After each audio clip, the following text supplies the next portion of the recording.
por iniciativa propia, aunque se presentó él, sino por sus méritos que aportó y todo el bagaje que lleva detrás. Todo eso ha propiciado o propició que fuera presidente de nuestro Ateneo. Esa es la primera faceta a resaltar. Hay que resaltar y decir también que el rigor, el desvelo y la dedicación, su capacidad de organizar el centenario, que no es un trabajo menor, sino que es un trabajo extraordinario, pues han hecho de él que sea un presidente que merezca ese nombre, el nombre de presidente. Pasaré a la segunda faceta.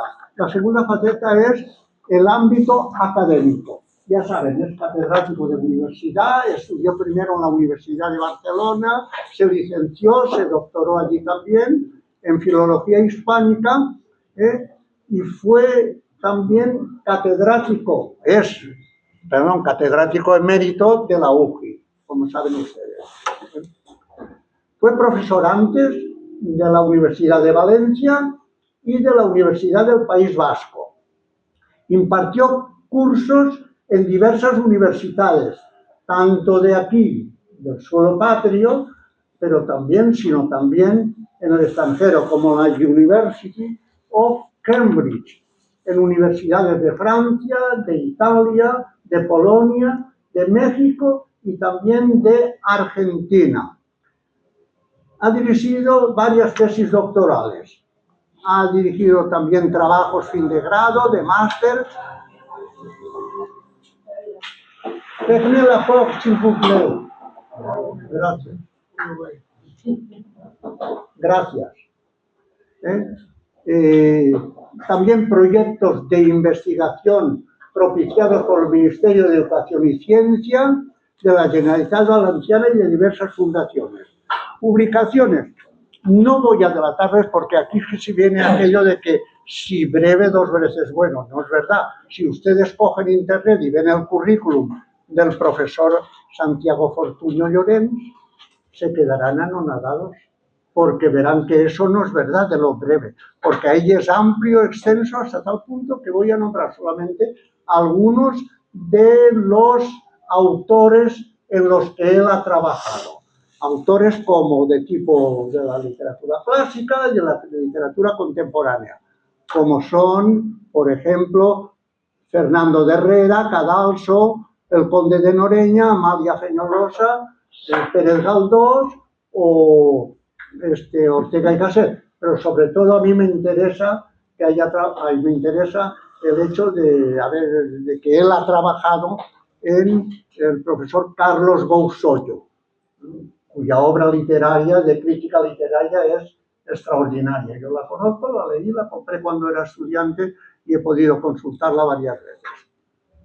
Ha publicado en diversas editoriales, en Plaza Janés, Cátedra, Clásicos Hermes, Hiperión, Fundación Santander Central Hispano. Ha colaborado en revistas nacionales e internacionales de Francia, de Estados Unidos, de Italia y Polonia. Y también en el Diccionario Biográfico de Autores de la Real Academia de la Historia.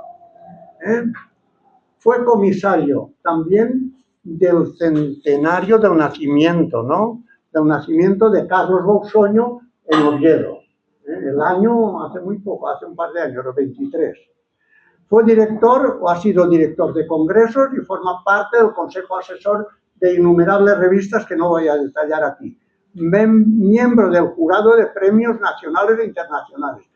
Premio al mejor trabajo publicado en Castellón en 2006, otorgado por la Asociación Rumana de la Comunidad Valenciana, Castellón, Valencia, Alicante, precisamente por haber dirigido una obra de autores del siglo XIX y XX, tanto de España como de Rumanía.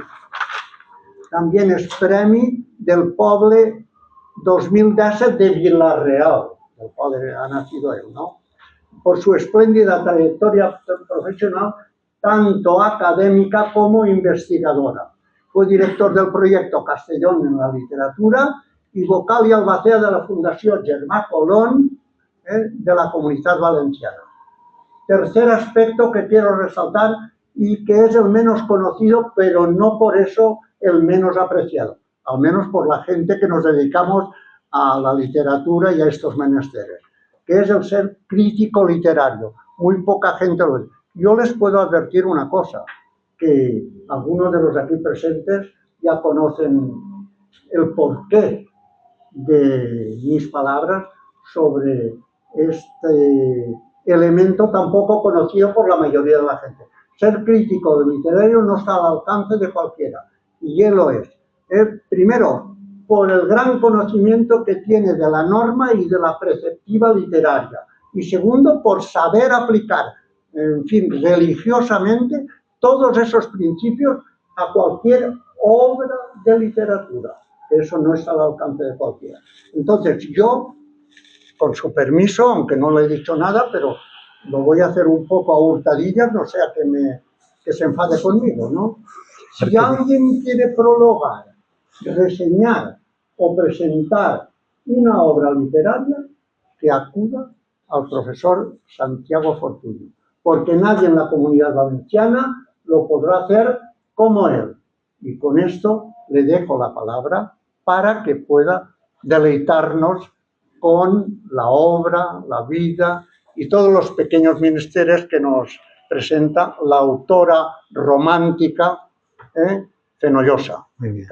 Muy bien.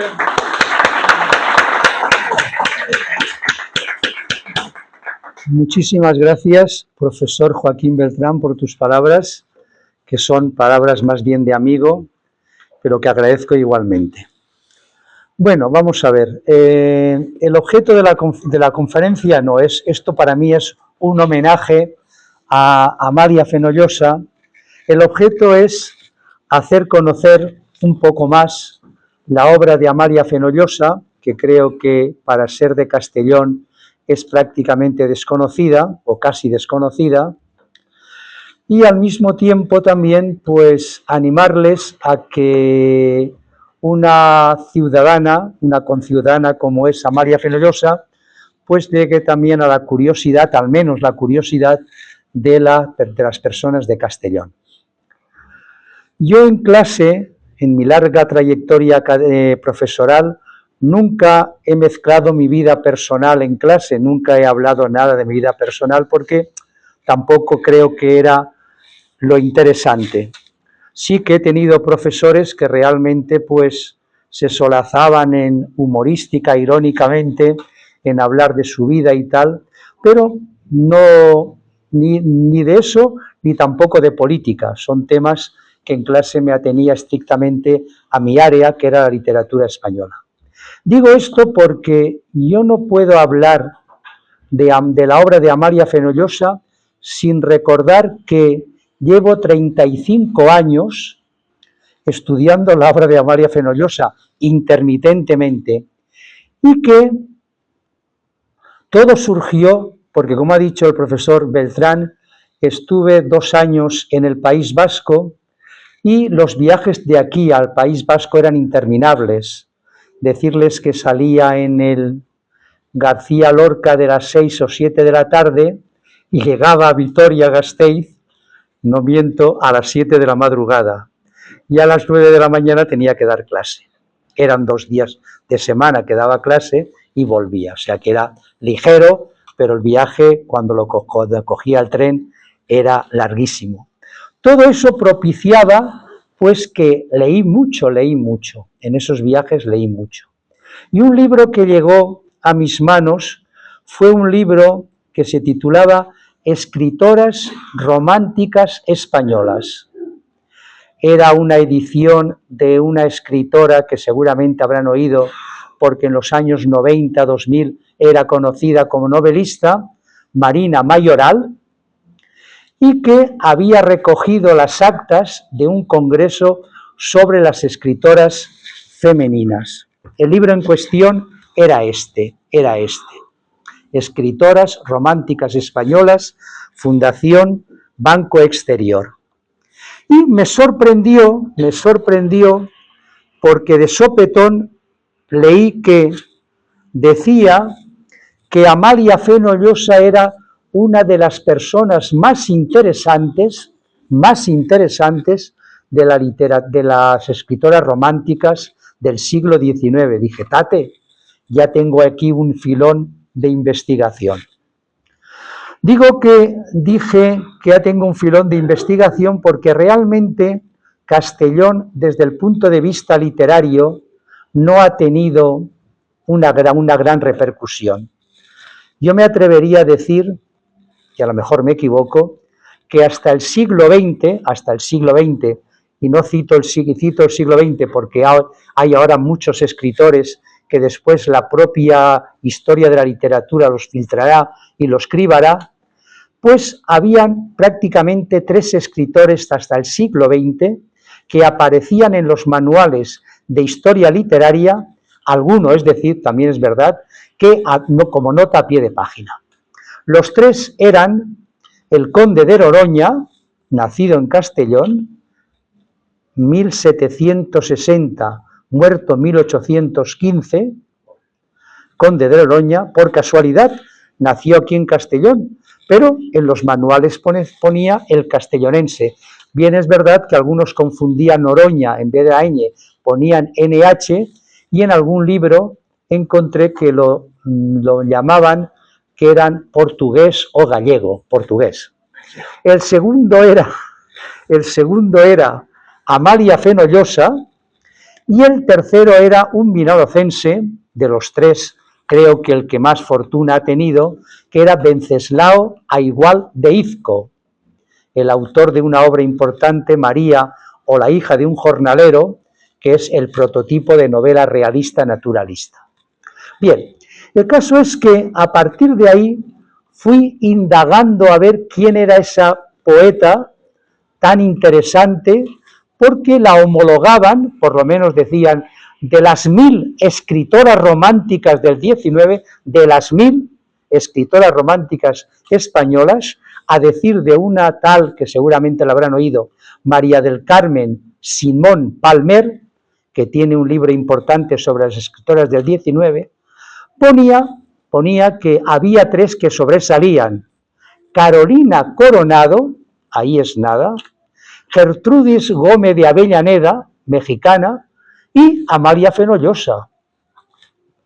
Bueno, pues entonces indagué de la siguiente manera.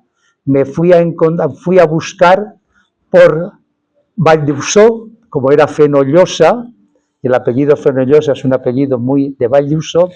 Fui a Valldeuxó, a la biblioteca, ni la habían oído, lógicamente.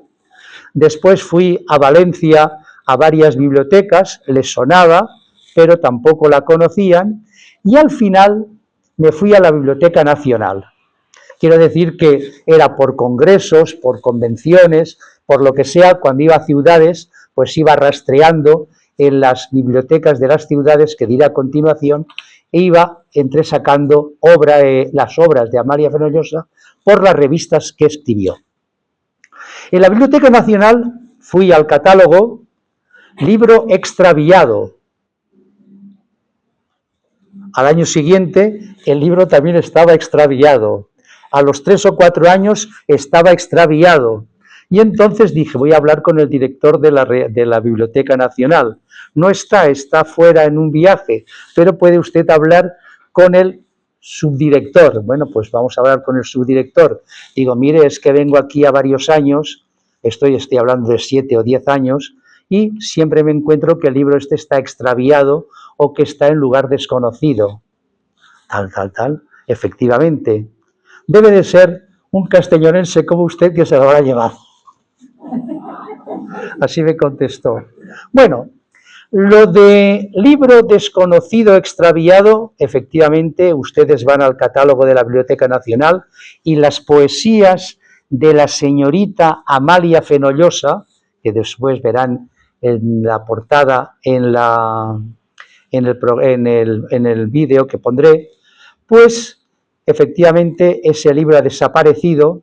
Quienes hayan ido a investigar a la Biblioteca Nacional no les extrañará que el libro haya desaparecido, porque hace unos años sí que tenías que enseñar todo lo que habías entrado y habías sacado, iban página tras página, pero yo me acuerdo los primeros años, estoy hablando de la década de los 90, que con tal de que el sensor no sonara, tú prácticamente entrabas y salías como Pedro en su casa. Bueno, el caso es que el libro se lo doy por no encontrado, y hete aquí cosas maravillosas, que hace un año me llega por internet un mensaje dirigido a mi persona, diciendo que si estaba interesado por el libro de las poesías de la señorita María Fenollosa, pues que un señor se personaría aquí en Castellón a las 9 de la mañana y me enseñaría la obra. Yo evidentemente digo, ¿y cuál será el precio del libro? Y ahora me contestó. Bueno, pues voy rastreando este libro. Y en este mismo año, en marzo de 2025, me encontré que el único libro que estaba, el único volumen que estaba de Amalia Fenollosa, estaba en la Universidad de Pamplona, de Navarra, la pública. Inmediatamente llamé y después de muchas peripecias, el libro me ha llegado, como verán ustedes aquí también, en una de las imágenes. Bien, es verdad que quise también intentarlo por la editorial. La editorial era de un tal Ignacio Baroja. Dije, voy a llamar a la casa de los Baroja, de ITEA, a ver si lo puedo localizar. Mando una carta, me contestan diciendo, Julio Caro Baroja está en este momento ya en un estado de demencia senil, no puede contestarle, pero yo le digo que este tipo de poesía, este tipo de libros, nosotros o nuestra editorial no los trataba. Efectivamente estaba, como verán ustedes, en la editorial Caro Baroja. Quiero decir que este año 2025 no solamente personalmente celebro el bicentenario, y la sociedad castellonense así debería hacerlo, celebrar el bicentenario de Amalia Fenollosa. El Ayuntamiento de Castellón, tengo entendido que este mismo año va a poner una inscripción, una lápida, en la casa donde nació Amalia Fenollosa, que era la calle Caballeros número 4. Y después también es de celebrar no solamente el bicentenario, sino que por fin hayamos encontrado esta obra que era extraviada, estaba extraviada, era inencontrable y al final ya desconocida o prácticamente en la Biblioteca Nacional lo dan como perdida.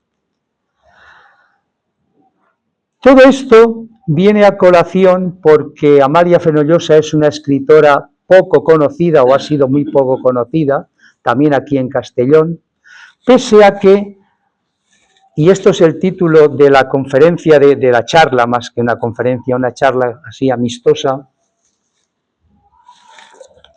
como una muchacha, porque era una muchacha, una jovencita de Castellón, llegó a aglutinar a personalidades tan destacadas que tuvieron relación aquí en Castellón con ella, desde el punto de vista también sentimental, pero sobre todo lo que me interesa, literario. Tienen aquí como primera imagen retrato de una dama, Ayuntamiento de Castellón. Este es un retrato que no es el retrato de Amalia Fenollosa, a pesar de que en los libros aparece esta imagen como la imagen o fotografía de Amalia Fenollosa, no es cierto. Esto es el retrato de una dama que se conserva en el Ayuntamiento de Castellón. Si ustedes suben hacia la alcaldía, se pueden encontrar esta imagen que el propio González Espresati lo atribuyó a María Fenollosa, pero es de una dama que un valiente o un atrevido dijo, esta será el retrato o la fotografía de Amalia Fenollosa, no es. Bueno, y esto me da pie para algo que también quería comentar. El primer libro que se conoce, como he dicho anteriormente, data de 1843, que lo veremos después, que son las poesías de la señorita María Fenollosa.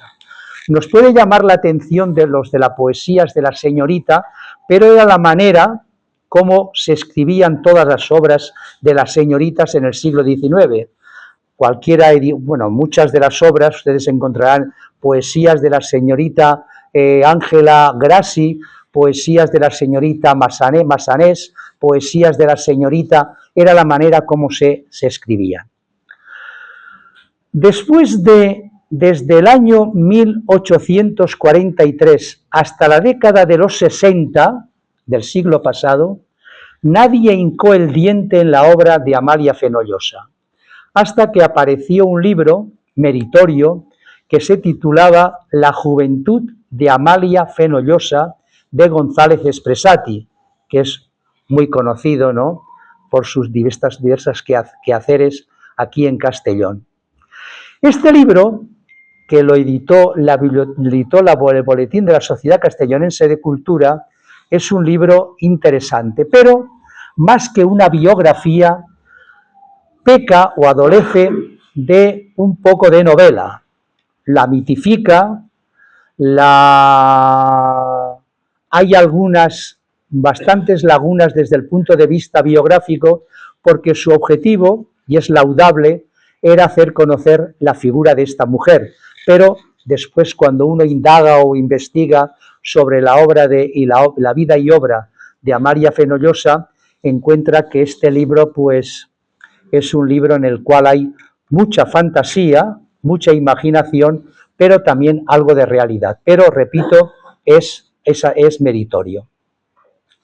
Coetáneamente con este libro, también en los años 60, hay un extremeño, Antonio García, que escribe en el Boletín de Estudios Extremeños un artículo en el que también elogia la figura de Amalia Fenollosa, diciendo que es una escritora muy interesante y que del panorama de poesía femenina, y empiezan a aparecer la palabra femenina, que hasta entonces más bien hablaban del bello sexo, o poesías de lo que he dicho antes, señoritas, y sobre todo un título que marcaba esta época, que era la Hermandad Lírica.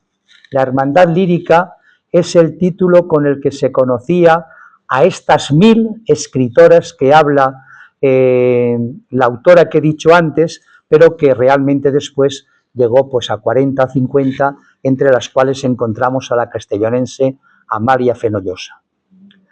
Tenemos que llegar ya a los años 90, cuando hay un artículo que se publica en la Universidad de Génova, un artículo que redacté yo mismo y que en un congreso en Génova se leyó, que era sobre la poesía romántica de Amalia Fenollosa. Estoy rastreando todo lo que se ha escrito sobre Amalia Fenollosa porque realmente sobre ella no se conocía nada, o por lo menos prácticamente era, para el público general, era una escritora desconocida.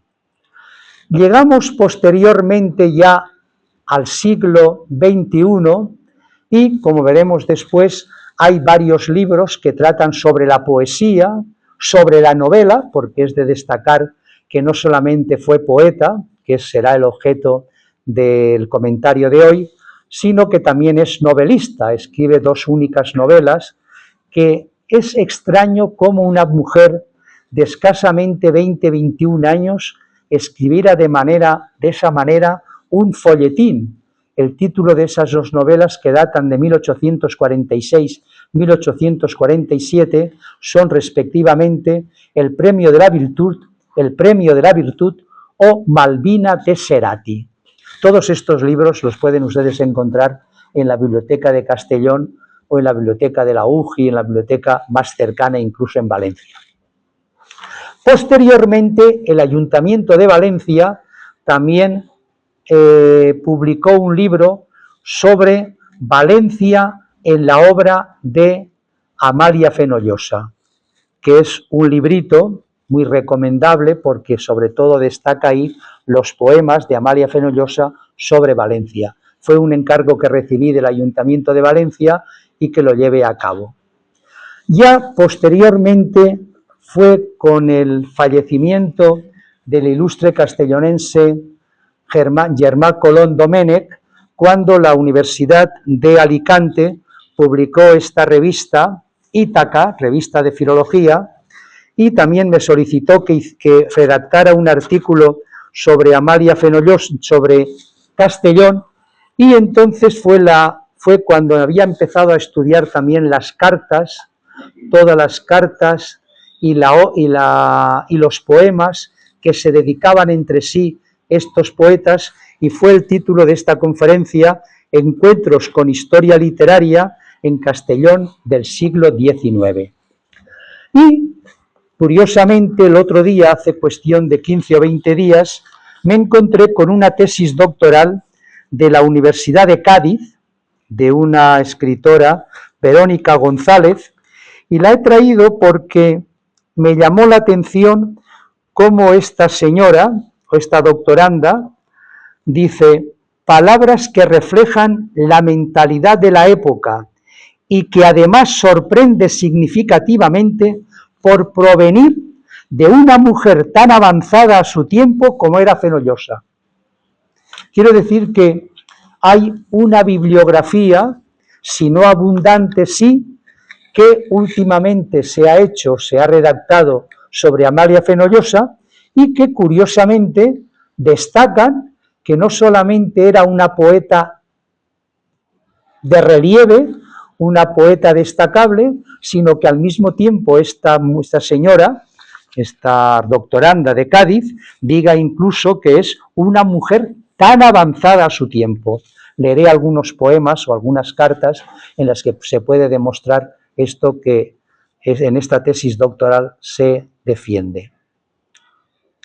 Paso a continuación, o sigo adelante, con estas imágenes que he traído para que conozcan un poco más la figura de Amalia Fenollosa. Junto al retrato de una dama, a continuación está la casa donde nació Amalia Fenollosa. Esto me lo he imaginado yo. Esta es la casa que está en la calle Caballeros número 4.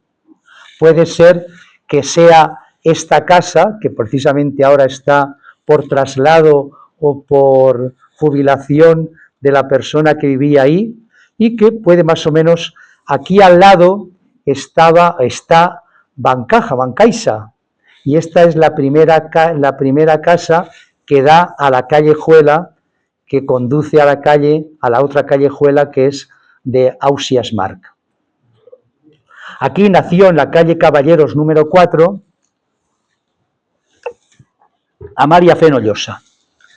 Ella nació en febrero de 1825, siendo su padre Francisco Javier Fenollosa, médico de profesión, y su madre se llamaba de apellido Peris. Por lo tanto, el nombre completo de Amalia Fenollosa es Amalia Fenollosa Peris. Era una muchacha, por lo que he leído en algunas biografías, que era la ayudante del médico Fenollosa, y que al quedar viudo contrajo matrimonio con esta muchacha llamada de apellido Peris. Tienen a continuación la partida de nacimiento y de matrimonio. Bueno, tempranamente pierde a su padre, tempranamente pierde también a su hermano, pierde también a su tía, y de todas estas pérdidas hay correspondientes elegías en su obra.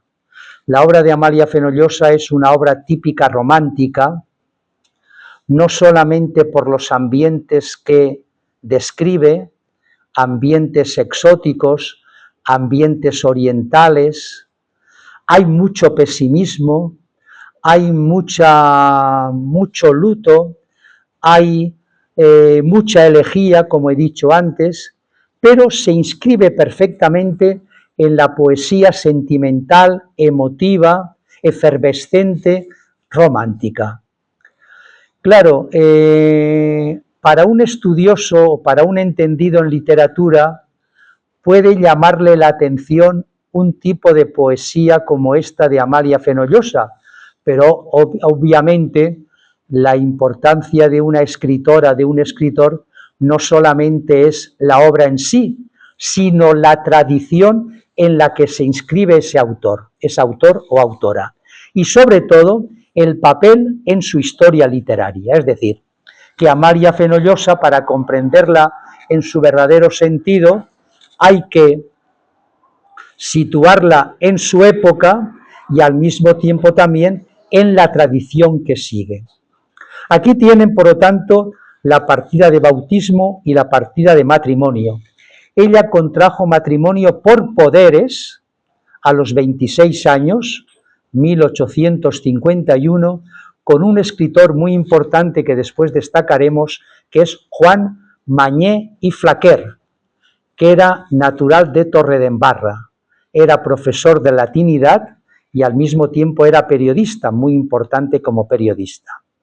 Fue un matrimonio, como he dicho, en 1851, ella tenía 26 años, él 30, fue a las 7 de la tarde y fue por poderes, cosa que ya llamaba la atención en la época. Tienen a continuación esta obra de poesías que les decía de la señorita doña Amalia Fenollosa, socia de mérito correspondiente de la Academia Literaria de Santiago y del Liceo de Valladolid. También era del Liceo de Valencia, aunque aquí no lo ponga, porque el libro está escrito en 1843. La búsqueda y rastreo de la obra de Amalia Fenollosa es impresionante. Ella, donde he descubierto, he rastreado las obras, han sido en multitud de revistas de toda España, como a continuación voy a leer para que vean en qué lugares tan distintos publicaba y sobre todo qué red de relaciones debía tener para llegar a alcanzar, a poseer tanta bibliografía y tantas revistas y artículos en revistas. Revistas literarias y libros de poemas consultados, pongo. El Bazar Literario. Hay que pensar que este tipo de revistas eran revistas muy versátiles y además de muchos temas. Trataban de modas, trataban de religión, trataban de temas femeninos, de cosmética para aquella época, por lo tanto eran temas muy diversos, en los cuales se intercalaban, porque tenían buenas relaciones con el director, porque tenían buenas relaciones con las escritoras de esas ciudades, escribían también sus artículos. El Bazar Literario, fíjense qué títulos tan largos. El Idólatra de Galicia, periódico sabatino de literatura, ciencias y artes en general, historia, moral y costumbres de Santiago 1841. El Polichinela, semanario jocoserio de literatura, entre paréntesis, frase desgastada, satírico burlesco y 100.000 y una cosa más, de Madrid, 1844. Ahora hay uno importante, porque ahí escribió por influencia de Víctor Balaguer, que es la figura clave en la obra de Amalia Fenollosa, titulado El Genio, semanario de literatura, artes, teatros y modas, bajo la dirección de don Víctor Balaguer, en Barcelona, 1844 y 45. Aquí, en forma de folletín, escribió el Premio de la Virtud. Otro, Pensil del Bello Sexo, colección de poesías, novelitas, biografías, artículos, etcétera, bajo la dirección de don Víctor Balaguer, Barcelona, 1845. Es pintoresco, como el título siguiente. Semanario Pintoresco Español, Madrid, 1845. El Vergel de Andalucía, periódico dedicado al bello sexo, Córdoba, 1845. Todos estos los he leído en los poemas de Amalia Fenollosa, que están en la edición esta que publiqué a continuación. El Fénix, semanario valenciano de literatura, artes, historia, teatros, etcétera, bajo la dirección literaria de don Rafael de Carvajal, Valencia, 1845, que después pasó a llamarse periódico universal, literario y pintoresco e ilustrado con profusión de viñetas y hermosos grabados sobre piedra litográfica, cobre y madera, bajo la dirección de don Rafael de Carvajal, Valencia. Periódico universal, literario y pintoresco, ilustrado con litografías y grabados en madera, bajo la dirección de don Luis Miguel y Roca. ¿Les interesa? La Sílfide, periódico mensual de literatura, ciencias y artes y modas dedicadas al bello sexo, Madrid, 1845. La Elegancia, boletín del gran tono, Museo de las Modas y Novedades de París, Londres y Madrid, Madrid, 1846.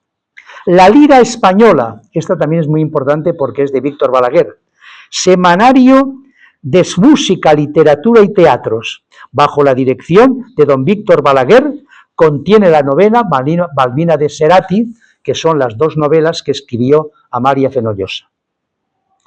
El Pensil del bello sexo, revista Vascongada, periódico científico literario de Vitoria.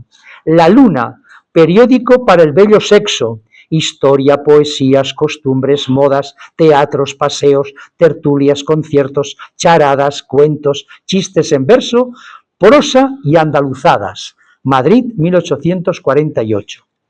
El Álbum de las Bellas, periódico quincenal de ciencias, literatura, artes y modas dedicadas al bello sexo, por una sociedad de jóvenes sin nombre literario. Sevilla, 1849. El Cupido y la Luna, periódico semanal de historia, costumbres, modas, teatros, paseos, tertulias, conciertos, cuentos y chistes en verso y prosa, dedicadas al bello sexo, con C y S. Está en Madrid, 1848. Y ahora hay uno también, hay dos de Castellón. Uno de Segorbe, que se titula El Celtíbero, periódico de literatura publicado bajo la dirección de don Manuel Gómez Mañes, Segorbe, 1849. Y El Despertador Montañés, cuyo director era un tal Campo Redondo, que llegó a conocer a María Fenollosa y publicó aquí en el Despertador Montañés, que tuve que ir a la biblioteca Menéndez Pelayo y allí a base de fotocopias recogí todo lo que había de Amalia Fenollosa, y tenía como subtítulo Semanario de Intereses Materiales y Literatura y órgano oficial de la Comisión del Ferrocarril de Isabel II, Santander, 50, 51 y 52. Más, ellas, Gaceta del Bello Sexo, Madrid, 1851. Y después hay otro en Castellón, que esta está en 1857, que se puede encontrar en el archivo, que es El Eco de Castellón. Y últimamente he encontrado en esta tesis doctoral que he mencionado que también había una revista que se titulaba en Cádiz El Expósito, en el cual también hay poesías de Amalia Fenollosa. Con esto quiero demostrar que la obra de Amalia Fenollosa fue fertilísima y que a partir de 1843, cuando acaba ese libro y hasta ahí prácticamente no se conocía nada de Amalia Fenollosa, porque además el libro era inencontrable, pues a partir de ahí ha sido a partir de todas las publicaciones que hemos ido encontrando y después que aparecen en este libro del Instituto Alfonso el Magnani de Valencia, en el cual hay centenares de poesías de Amalia Fenollosa. Tienen a continuación el libro que he citado antes, La juventud de Amalia Fenollosa, poetisa romántica, de Carlos González de Espresati, un libro que, repito, es interesante, sobre todo porque es la primera vez que hay alguien que se dedique a la obra de Amalia Fenollosa. ¿Hay en Castellón, se puede rastrear y ver en Castellón alguna huella de Amalia Fenollosa? Pues sí, tenemos la calle Carrer de Amalia Fenollosa, que está detrás de los Carmelos, una calle muy recoleta en la Ronda Magdalena, y después encontré también, pero que ahora ya lo han hecho desaparecer, una casa de acogida en el paseo de Capuchinos.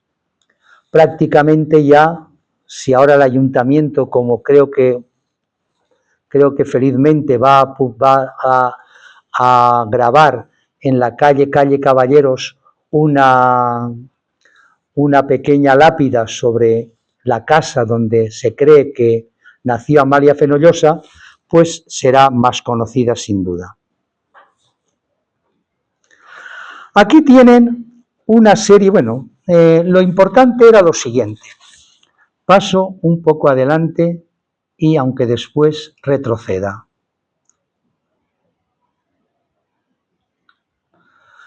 Este es el objeto principal de la conferencia de la charla. Amalia Fenollosa y la red de relaciones que entabla con una serie de escritores importantes en aquella época. Tienen en primer lugar a Juan Mañé y Flaquer, director nada más ni nada menos que del Diario de Barcelona, bajo cuya dirección está Joan Maragall, y que el periódico se llamaba La Casa del Brusi, porque era de acciones, el Diario de Barcelona pertenecía a esta familia Brusi. Juan Mañé y Flaquer, como he dicho antes, fue el que se casó por poderes con Amalia Fenollosa en 1851 y tiene un artículo interesante que voy a leer ahora que dice lo siguiente: España es un conjunto, una federación de razas distintas con distintos y muy pronunciados caracteres. Es un catalanista al que llamaríamos hoy, defensor de la nación catalana, y sigue adelante. Y nadie pondrá en duda, ni siquiera por un momento, que la que puebla el suelo catalán es una de las que se destacan del conjunto, así por sus cualidades físicas como por aptitudes morales. Y como la lengua de cada pueblo es un instrumento apropiado a su genio, a su carácter y al estado de sus sentimientos e idea, de aquí que el catalán encuentre en la suya los medios de traducir sus pensamientos que no sabe hallar en los otros, aunque éstos tengan cualidades de que carezca la suya. Fíjense a la continuación qué cosa más curiosa. Observan los naturales de otras provincias del reino que a las catalanas les desfavorece mucho el habla, pues la necesidad de pronunciar vocales muy abiertas las obliga a descomponer las líneas de su rostro, lo cual las condena a hacer una serie de visajes que las afea horriblemente. También se les nota como falta, y se atribuye a la misma causa, una voz dura, sin flexibilidad y una entonación sobrado alta. Es curioso, ¿verdad? Ese detalle del propio Mañé y Flaquer. Pero el personaje que va a tener más importancia en la obra de Amalia Fenollosa es el propio Víctor Balaguer.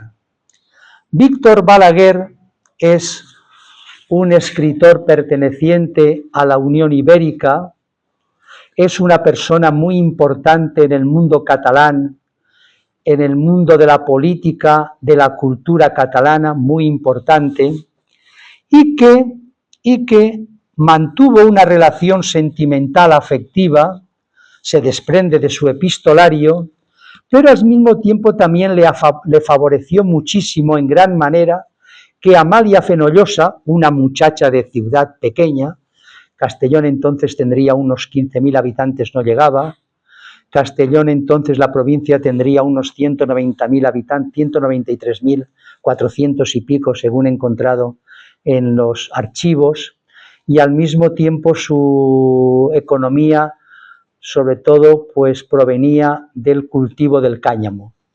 Víctor Balaguer llega a Valencia, Amalia Fenollosa está en Castellón. Víctor Balaguer es muy amigo de un escritor muy importante en Aragón, muy importante, que es Jerónimo Borao, en 3 ocasiones rector de la Universidad de Zaragoza, catedrático de Literatura General de la Universidad de Zaragoza, un gran dialectólogo escribe un libro sobre el dialecto o voces aragonesas en la literatura española, muy importante, y que al mismo tiempo está represaliado, condenado, encarcelado en Valencia, pide por medio de un amigo que lo lleven aquí a Castellón. En Castellón mantiene una tertulia literaria como se extrae y se aparece en el epistolario de Amalia Fenollosa con Víctor Balaguer, donde diariamente tratan cuestiones literarias. Aquí en Castellón, estoy hablando de los años 46-47, él está aquí confinado, después posteriormente va a Valencia. En Valencia, por influjo del gobernador civil y militar político de aquí de Castellón, que es nada más y nada menos de don Ramón de Campoamor y Osorio, el autor de Las Doloras y Humoradas, que es el que favorece la enseñanza pública en Castellón. También lo que habla de Castellón es realmente preocupante. Dice, sí, a finales de 1847 fui nombrado jefe político de la provincia de Castellón de la Plana.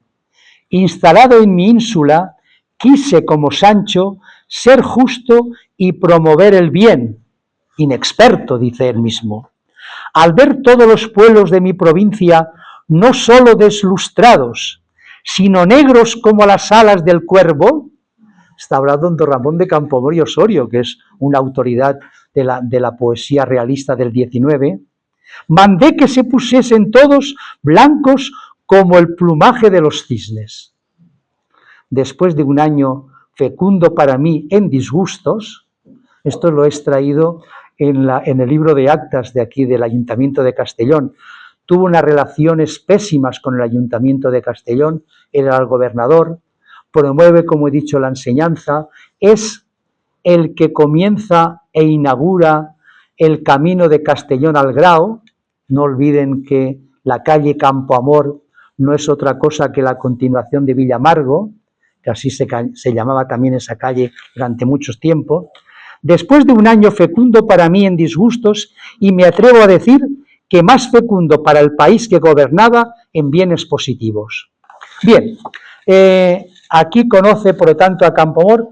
Gracias a Campoamor, el propio Jerónimo Borao y el que ven ahí, un tal Ventura Ruiz Aguilera, que como conocía personas de Alcora, se escapó hacia Alcora y se salió, diríamos, de la red de los presos aquí en Castellón.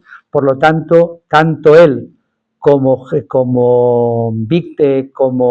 el propio Jerónimo Borao, pues se escaparon de ser despedidos y al mismo tiempo expulsados a Filipinas. Víctor Balaguer, es muy importante la correspondencia y la poesía que entre ellos se intercambiaban, y después también lo importante, la figura que he dicho de Campoamor por ser gobernador civil. Y hay uno que se llama Pau Pi Ferrer, que aparece en la epistolografía de entre Amalia Fenollosa y Víctor Balaguer, cuando le dice Amalia Fenollosa a Víctor Balaguer que se ha enterado del fallecimiento de Pau Pi Ferrer, al cual estimaba grandemente. Está también este escritor importante salmantino, Ventura Ruiz Aguilera, que estuvo también aquí en Castellón y que participaba de la tertulia literaria de Amalia Fenollosa. Este llegó a ser, era escritor, escribió un libro importante, Ecos Nacionales, y sobre todo llegó a ser director del Museo Antropológico y Etnológico de Madrid. Este, como he dicho antes, por cuestión de un conocido que tenía un familiar en Alcora, se escapó a Alcora y eso hizo que obvió la represión que tuvieron los otros liberales y progresistas en tiempo de 1849-50, que estaríamos propiamente, si no me equivoco, 1823-33 es la ominosa década, 1835 María Cristina, aparece entonces Isabel II, por lo tanto ya 1869-1868 la Revolución Septembrina, y 1869 es cuando fallece la propia Amalia Fenollosa. Por lo tanto, estamos hablando de un periodo muy convulso de la política y de la historia española, en la cual se puede encuadrar en esta lucha de liberales y tradicionalistas, carlistas, en la propia vida de Amalia Fenollosa. Podría leer algunos de los poemas, solamente voy a leer uno o dos, en donde se demuestra si la poesía de Amalia Fenollosa es una poesía femenina o feminista. Tiene un poema que apareció en la revista El Genio, muy extenso, solamente voy a leer algunas estrofas, donde aparece la literatura femenina, pero hay que situarla, repito, dentro de la concepción estética y sobre todo las características formales, el estilo de la poesía romántica del XIX. Si no, nos parecerá e incluso nos sorprenderá. El título es La mujer. Pobre flor de insecto codiciada que pretende su cáliz libar, flor nacida en la tierra malhadada, flor nacida tan solo para amar. Nace pura cual aura en primavera, perfumada de esencias de clavel, y anímase del siglo en la pradera, regocijando al dallador infiel. Y la infancia sus gracias atesora, y en capullo demuestra su primor, como en sombras bellísima la aurora, ostenta dulcemente su fulgor.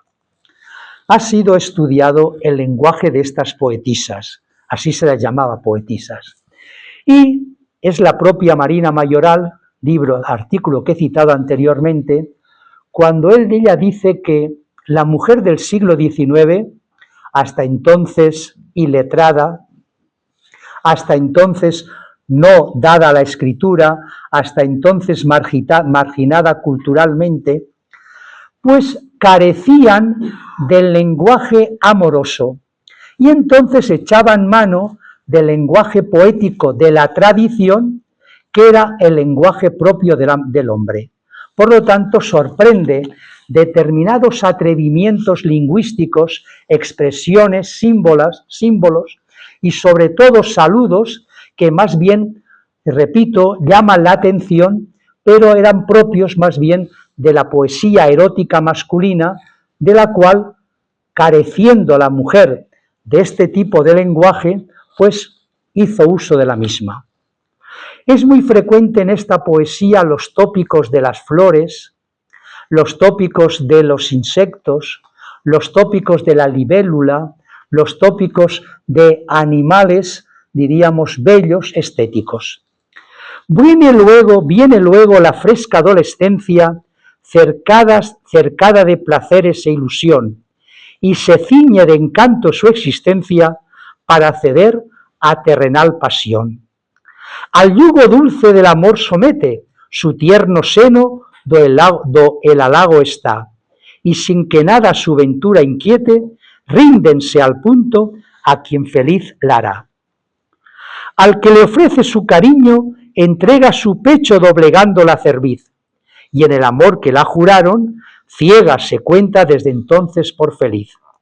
Desgraciada, que ignora que es mentira el amor que la jura fe mentidos, y que el hombre mundano solo aspira a trastornar de pronto sus sentidos. Porque es el hombre el insectillo aleve y la mujer la rosa del pensil, en cuyo cáliz las dulzuras bebe de la edad ardorosa y juvenil. ¡Ay! Entonces el mundo a la mujer condena, y el seductor con singular desdén, en vez de mitigar su acerba pena, contra la triste se volvió también. Ama, y si débil su pasión declara, mófanse todos de su ardiente afán. El mismo objeto su baldón prepara, y sus voces las lágrimas serán. Es preciso que sufra, aniquilando entre largos pesares su vivir, sin disfrutar del reposar, que blando endulza la existencia ante morir. Es preciso que gima silenciosa, si estima su decoro con sufrir, porque será muriendo virtuosa, porque su dicha es siempre un porvenir.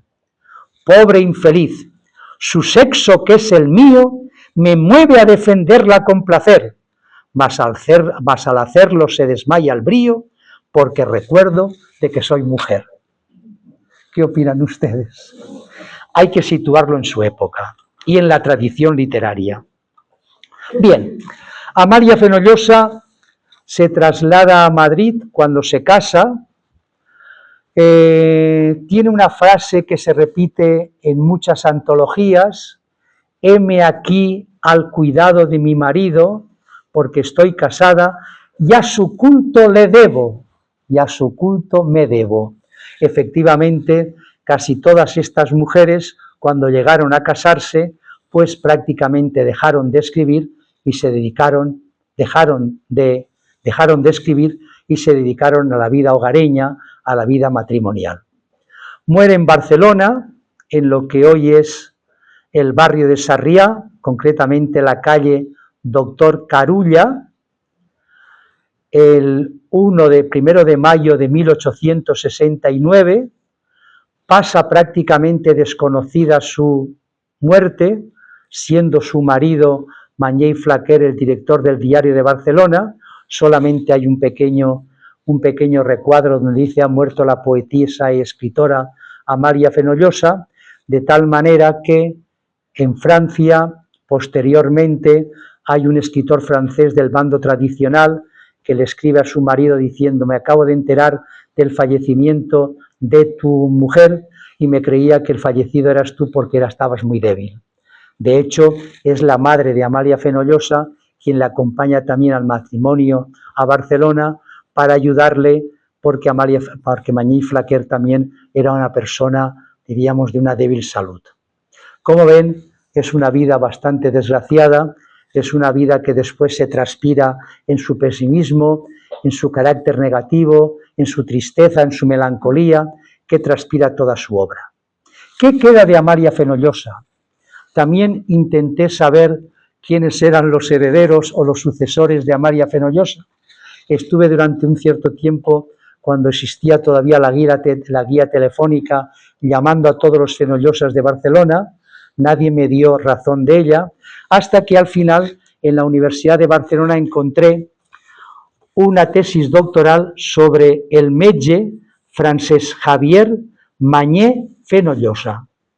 Y efectivamente, en 1874-73 hay una tesis doctoral de Javier Mañé Fenollosa, que era obviamente el hijo, porque también la primera hija falleció tempranamente, y que habla sobre el automatismo cerebral. Es un artículo interesante en el que, con un lenguaje técnico de medicina, pues resume la tesis doctoral, que pareció que obtuvo la calificación máxima y que a partir de entonces también falleció tempranamente, a los 40 años, y es una familia que prácticamente ha pasado desaparecida. Fui a la sombrerería Fenollosa de aquí de Castellón, fui también a un notario de apellido Fenollosa y nadie me dio razón de la figura de Amalia Fenollosa. Simplemente he dado unas pinceladas. Amalia Fenollosa podría ser objeto de varias conferencias tratando su poesía, que es muy amplia, muy variada, pero con esto creo que he dado a conocer un poco más lo que es la figura de esta poeta, de esta novelista castellonense, que, a decir de la crítica contemporánea, es de las escritoras más representativas del mundo femenino del siglo XIX. Gracias.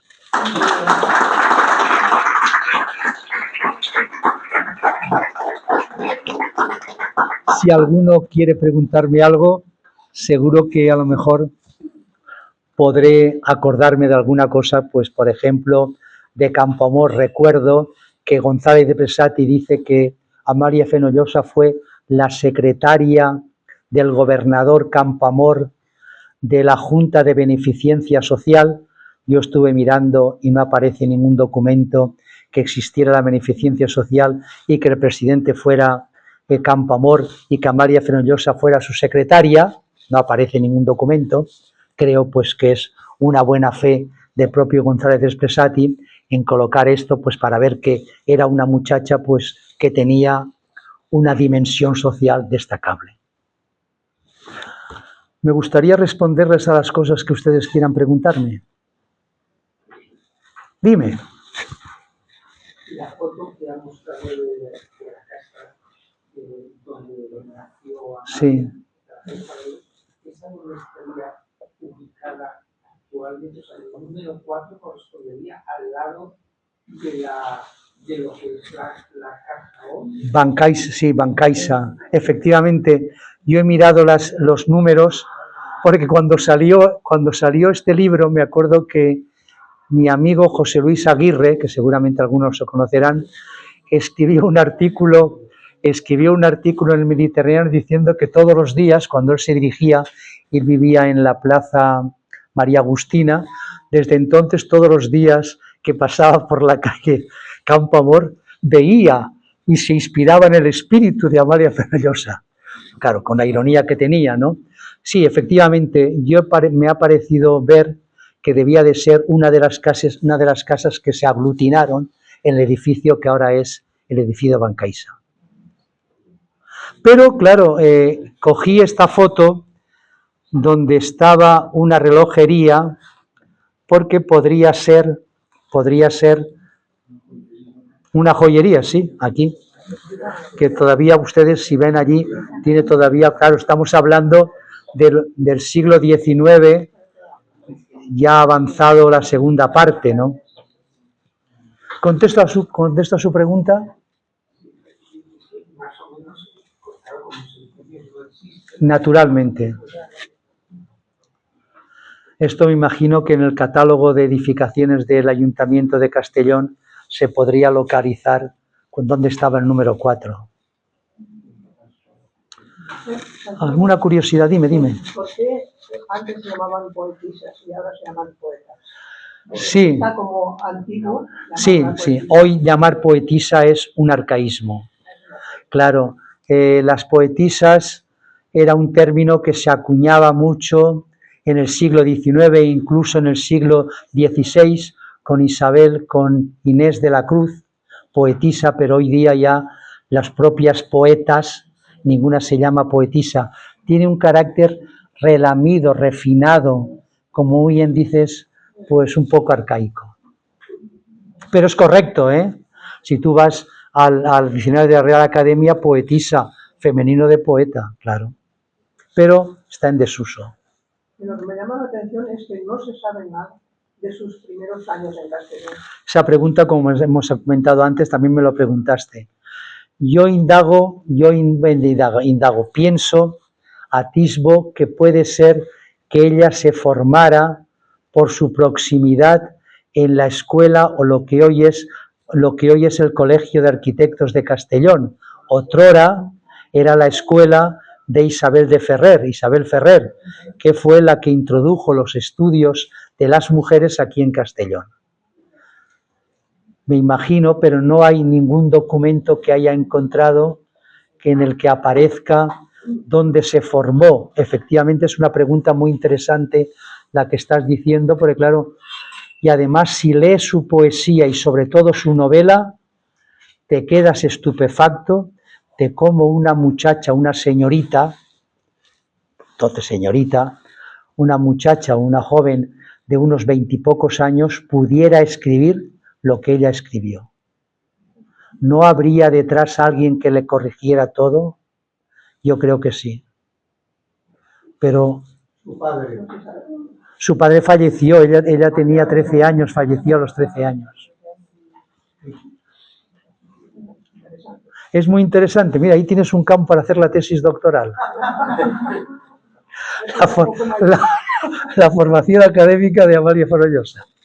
¿Alguna pregunta más? No, digo yo que sorprende muchísimo la precocidad de esta muchacha. Sí. Porque a los 16 años era socia corresponsal de la Academia Literaria de Santiago de Compostela. Sí. No solamente conocida aquí, sino después lo que has dicho, que lo has desgranado perfectamente, las otras sociedades donde era conocida y donde era...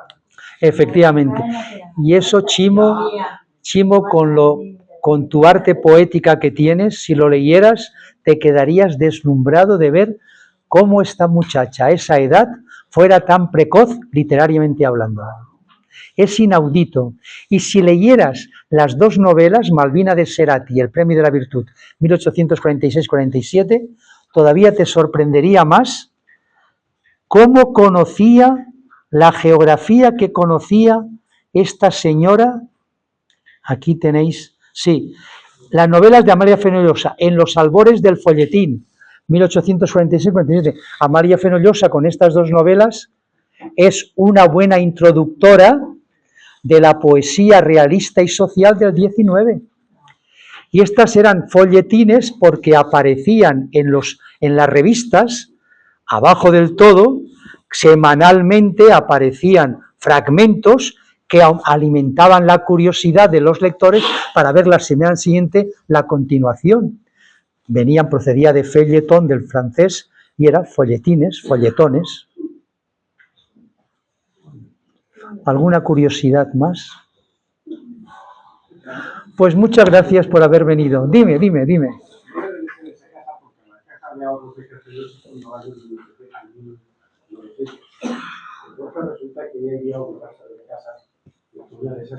Claro. No, eso es lo que es presumible, sí. Un gran estudio. ¿Qué? Un gran estudio. Pues sí que he trabajado mucho, pero he tenido la satisfacción de que este año 2025 encontré ese libro que era inencontrable y que no aparece en ningún sitio. Yo pienso que por su proximidad de Navarra con el País Vasco, pudo alguien entregarlo. Puede ser, pero claro, es que estaba en la imprenta de Caro Baroja.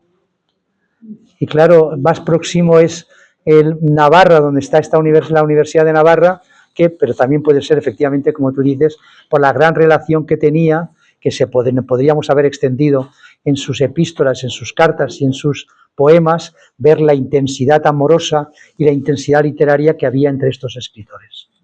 Pero eso es para otro capítulo. Me has dejado con la duda en este último comentario de eso.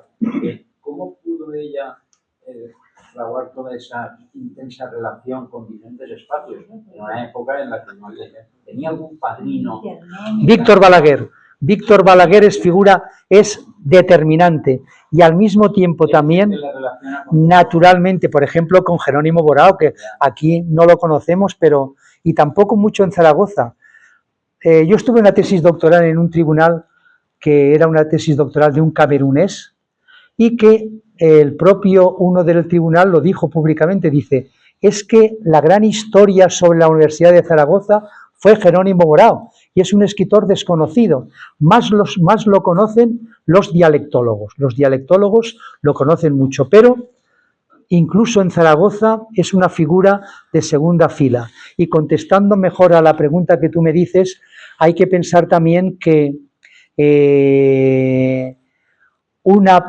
por ejemplo, García Miranda, las dos grandes amigas suyas eran Vicenta García Miranda y Manuela Cambronero. García Miranda era extremeña y Manuela Cambronero era de La Coruña. Una escritora que pudiera, y además una reflexión también importante, lo difícil que es hoy para un universitario, incluso hoy en el siglo XXI, poder encontrar una revista que te publiquen, lo difícil que es, y cómo esta señora entonces podía publicar tanto. Lo que he leído, y me parece convincente, es que una revista te traía otra. Es decir, tú escribías una revista y entonces las 1000 escritoras que yo creo que es una exageración, las 40 escritoras que había recibían esa revista o encontraban y entonces contestaban al mismo tiempo mandándola a esa revista. Y después el gran papel que tenían los directores de esas revistas. Tú conocías al director de una revista, por ejemplo, Camporredondo, y ahora, por ejemplo, me explico que Camporredondo publicaba la revista El Expósito de Cádiz.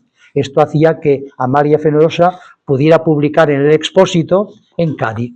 Es decir, pero ya es curioso ver por las cartas cómo se movía amistosamente, amicalmente, con estos escritores de primera fila como un Mañé y Flaquer, como un Víctor Balaguer, como un Ventura Aguilera, como un Campoamor. Bueno, Campoamor lo tenía más fácil porque estaba aquí de gobernador, pero es curioso. De ahí el título de encuentros literarios que hacen historia literaria.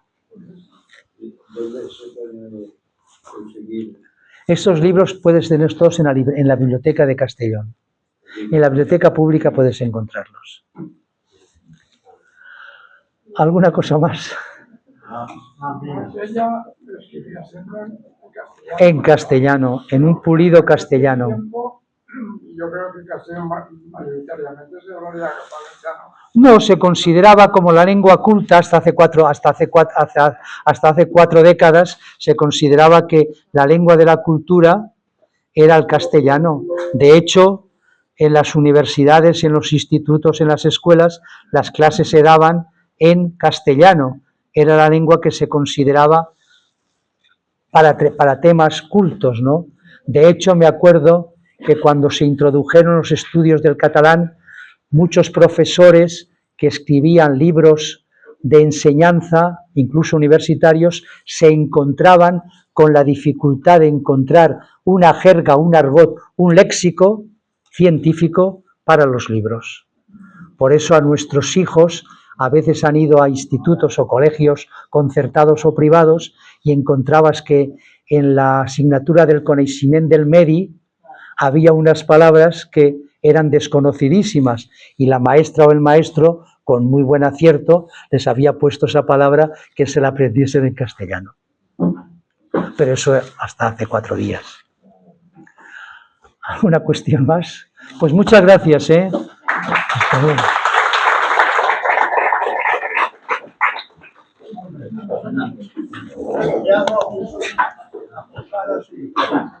A posar así.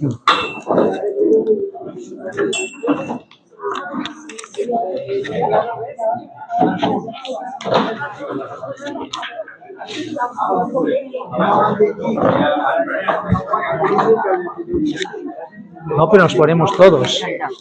No, normal. Normal. No podía, tampoco me he quedado sin voz. No, pero vamos a... Venga, pongámonos. Venga. Venga, los cuatro, sí. 4, sí. Tú también, porque si no... Ponte. Carmen, hasta luego. Bueno, Mira, ponte tú. Espera. Espera que Marisa Nos hará la foto. Ven aquí tú. No,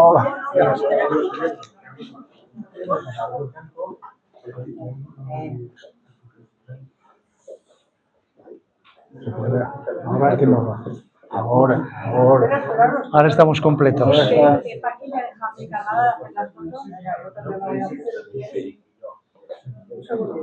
Menos mal que ha acabado la música, ¿no? Sí, a mitad de conferencia. muy pronto. Ahora Venga. hay que tomar nota, ¿eh? Sí, Gracias. Una pregunta. ¿Te parece bien que cojas 2 tazas? Sí, hombre, sí. A las 2 de gabinete que sean. Me parece muy bien, Y a la presidenta también. También cogeré 3. Claro, sí. ¿Se acuerdan de nosotros? E incluso, claro, sí, sin problema. ¿Cómo van a si te parece a ti bien, empieza a bien? Pero para que lo sepas, una delicia. ¿Qué? ¿Qué iba a decirte? Estamos en contacto esta semana. Muy bien. ¿Vale? Jesús, ¿cómo estás? Estaba aquí en el edificio. Ah, mira. Santiago, enhorabuena. Yo ya sabía de tu relación con Hombre, Amalia, claro. pero Gracias me ha encantado. Gracias a ti publiqué lo de me ha encantado. Conde de Noroña. Bueno, hasta ahora.